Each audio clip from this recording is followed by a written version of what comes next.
Da-na-na, da-na-na-na-na.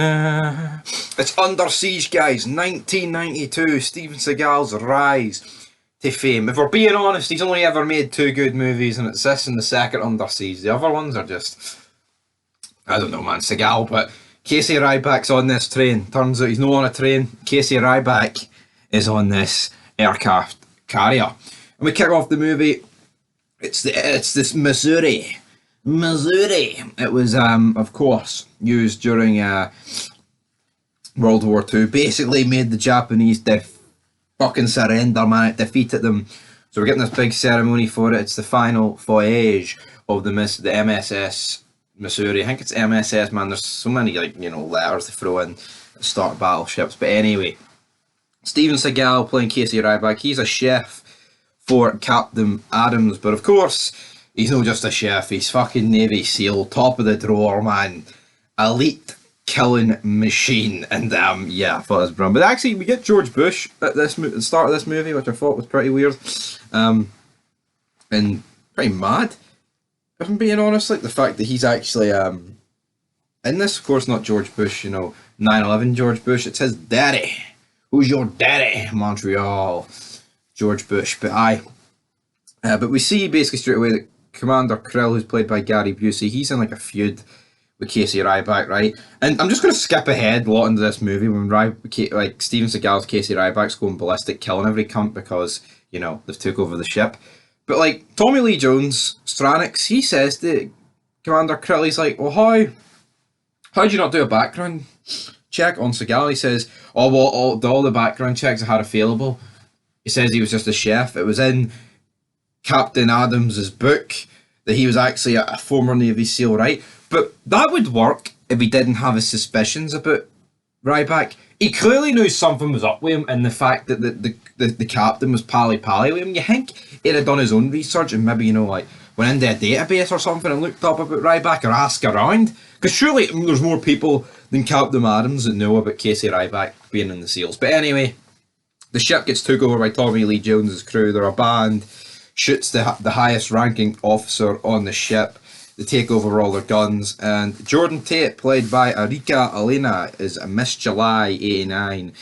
And I'll be honest, like, I don't think she's all that hot. Alright, she's got nice breasts, but let's be real, right? I don't actually think she's that good looking. I don't, honestly. I really don't. I think they made a big deal about her in this movie, like, and there's far better looking people, man. She's like a 6 out of 10, and like this whole entire Navy ship is like marking out about her. Honestly, I didn't get the hype personally. I didn't. Maybe I'm wrong, but yeah. But then Casey Ryback, he gets freed out of the room. He basically wipes out two of Stranix's soldiers. The Marine gets killed. Sir, I'm not allowed to let you out the room. That is not gunfire.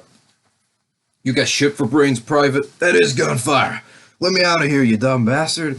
And all that good stuff. And then, yeah, Ryback basically frees the other, chefs. We've got Tuco for Breaking Bad in there. A few other people. Also a guy who was actually on board the Missouri helping them out.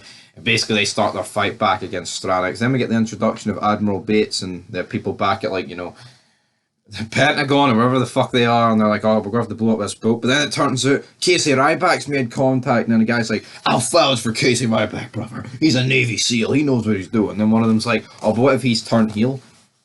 Oh, well. But, you kind of get this.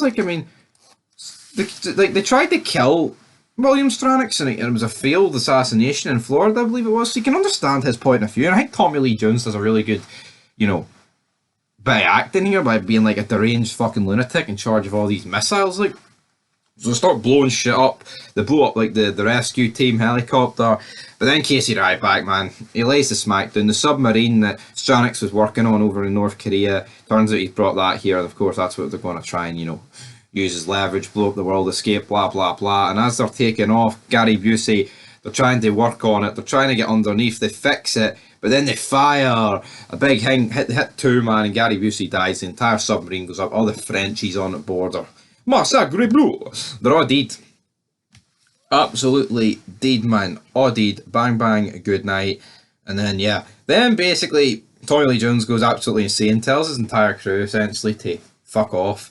And then he gets right back at knife point, and then we get the fight scene, which Steven Seagal, of course, being Steven Seagal, is just going to overbook himself entirely here. And like, it's a good fight. Would I say it's better than the second fight he has with Penn in the second one? I mean, I don't know. I feel like Tommy Lee Jones just gets a bit more offense in here. But at the end of the day, it's Steven Seagal writing the script, and he absolutely kicks his ass. Thumb in the eye, knife in the head through the fucking monitor. The monitor blows up, he kills him, he's then rescued, and like, not bad for a chef. And then I like the scene with the Irish guy's like, the Irish guy says to Seagal, he's like, "You're a hell of a man, Ryback. I wish you were cooking for us, laddie." And then fucking he just drops him. Well, no, actually, Jordan Tate drops him, which I thought was pretty good. Yeah, she like turns into a badass, which I thought it felt a bit forced, like, considering how we've seen her when she was first introduced in the cake. But yeah, anyway.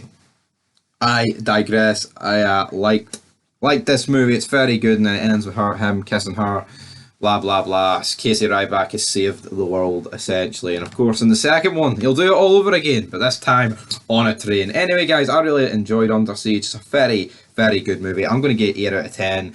Again, I just think with Seagal, he talks like such a shitebag, like so soft spoken. It's like, mate, you're a fucking elite killing machine. Could you not show a bit more enthusiasm, a bit more delivery in your lines? Anyway, 8 out of 10.